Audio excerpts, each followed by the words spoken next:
எடப்பாடி பழனிசாமியின் கோரிக்கையை ஏற்று அதிமுகவின் 21 எம்எல்ஏக்கள் மீது நடவடிக்கை ஏதும் எடுக்கப்படவில்லை என தமிழ்நாடு சபாநாயகர் ஜே.சி.டி. பிரபாகர் தெரிவித்துள்ளார்.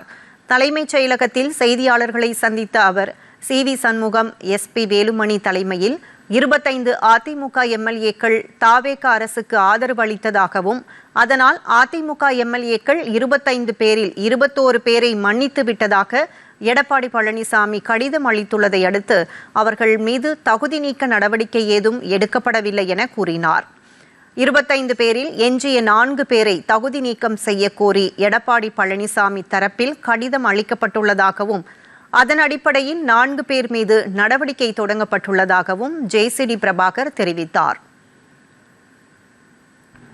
திரு எடப்பாடி கே. பழனிசாமி அனுப்பிய கடிதங்களில் 13/5/2026 அன்று மேற்கூறிய 21 உறுப்பினர்களால் செய்யப்பட்ட வாக்களிப்பை அவர் மன்னிப்பதாகவும், அதன் விளைவாக அந்த 21 உறுப்பினர்களுக்கு எந்த தகுதி இழப்பும் ஏற்படவில்லை என்றும் திட்டவட்டமாக கூறியுள்ளதால் நான் இந்த மன்னிப்பு கோரிக்கையை ஏற்றுக்கொள்கிறேன்.